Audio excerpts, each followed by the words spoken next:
ഒരു മാസം മുന്നത്തെ ചില പ്രസ്താവനകൾ വായിക്കാം. ഇംഗ്ലണ്ടിനെതിരായ ടെസ്റ്റ് പരമ്പരയിൽ ഒരു മത്സരത്തിൽ പോലും കുൽദീപ് യാദവിനെ കളിപ്പിച്ചില്ല. ഈ പരമ്പരയുടെ തുടക്കം മുതൽ അവൻ കളിക്കേണ്ടിയിരിക്കുന്നു. പക്ഷേ ഇന്ത്യയുടെ വിവരക്കേടാണിത്.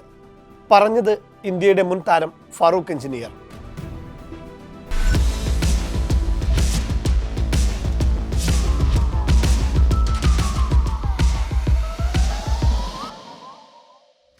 കുൽദീപിന് ഒരുപാട് ഇമ്പാക്റ്റ് ഉണ്ടാക്കാൻ സാധിക്കും.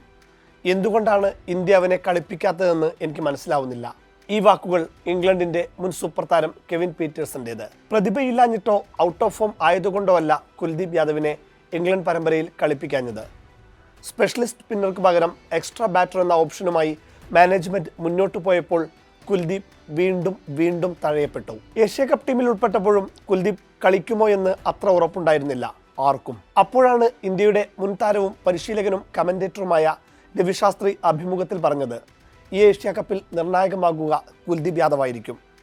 ഇന്ത്യയുടെ മുന്നേറ്റത്തിൽ അവൻ വലിയ പങ്കുവഹിക്കും. വരുൺ ചക്രവർത്തിയും അക്സർ പട്ടേലുമുള്ള പാർട്ട് ടൈം ബൗളറായി അഭിഷേക് ശർമ്മയും പന്തെറിയുന്ന ടീമിൽ കുൽദീപിന് സ്ഥാനമുണ്ടാവില്ലെന്ന് കരുതിയിരിക്കെയാണ് അപ്രതീക്ഷിതമായി ആദ്യ മത്സരത്തിലെ 11-ലെത്തിയത്. ഇന്ത്യക്ക് വേണ്ടി 14 മാസത്തെ വലിയ ഇടവേളയ്ക്ക് ശേഷമായിരുന്നു കുൽദീപ് 2020-ൽ ഇറങ്ങിയത്. UAEക്കെതിരായ മത്സരത്തിൽ 2.1 ഓവറിൽ 7 റൺസ് മാത്രം വിട്ടുകൊടുത്ത് 4 വിക്കറ്റ്. അതിൽ തന്നെ 1 ഓവറിൽ 3 വിക്കറ്റ്. 3 വേരിയേഷനിൽ എറിഞ്ഞ പന്തുകൊണ്ട് വീഴ്ത്തിയത്. പവർ പ്ലേയിൽ 2 വിക്കറ്റിന് 41 എന്ന ഭേദപ്പെട്ട നിലയിലായിരുന്നു UAE. പിന്നീട് പന്തെറിയാനെത്തിയ കുൽദീപ് ചീട്ടുകൊട്ടാരം കണക്ക് UAEയെ തകർത്തു. ഏഷ്യ കപ്പ് 2020-ൽ ഇന്ത്യയുടെ ഏറ്റവും മികച്ച രണ്ടാമത്തെ സ്പെൽ കൂടിയായിരുന്നു കുൽദീപിൻ്റേത്. കളിയിലെ താരമായ ശേഷം പോസ്റ്റ് മാച്ച് പ്രസന്റേഷനിൽ ഇംഗ്ലണ്ട് പരമ്പരയിൽ തഴയപ്പെട്ട സമയങ്ങളെക്കുറിച്ച് കുൽദീപ് പറഞ്ഞു. ഏറെ ബുദ്ധിമുട്ടേറിയ സമയമായിരുന്നു അത്. പിന്നീട് strength and conditioning coach Adrian ലെറൂക്സിനൊപ്പം ഏറെ സമയം ചിലവഴിച്ചു. അത് ഗുണമായി. പിന്നീട് ഏഷ്യ കപ്പിൽ കുൽദീപിന്റെ തേരോട്ടമാണ് കണ്ടത്. കിരീട നേട്ടത്തിൽ രാജ്യം ഏറ്റവും അധികം നന്ദി പറയേണ്ടതും കുൽദീപിനോട് തന്നെയാണ്. ആദ്യ മത്സരം മുതൽ ഫൈനൽ വരെ ഒരേ മികവോടെയാണ് കുൽദീപ് പന്തെറിഞ്ഞത്. പാകിസ്ഥാനെതിരെ ഗ്രൂപ്പ് മത്സരത്തിലും 3 വിക്കറ്റ് എടുത്ത് കുൽദീപ് തിളങ്ങി. കളിയിലെ താരവുമായി. ഫൈനലിലും മാറ്റമില്ല.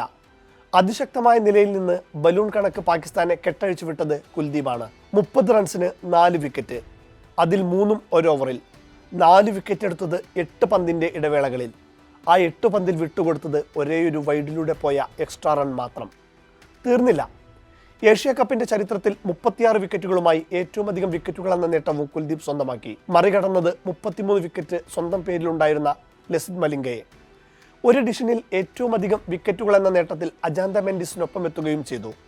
17 വിക്കറ്റുകളാണ് മെൻഡിസ് 2007 എഡിഷനിൽ സ്വന്തമാക്കിയത്. ബൗളർമാരിൽ ഇത്തവണ രണ്ടാമതെത്തിയ ഷഹീൻ അഫ്രീദിക്ക് കുൽദീപിനേക്കാൾ 7 വിക്കറ്റ് കുറവാണ്. പട്ടികയിലെ മറ്റൊരു ഇന്ത്യൻ താരമായ വരുൺ ചക്രവർത്തിക്ക് കുൽദീപിനേക്കാൾ 10 വിക്കറ്റ് കുറവാണ്.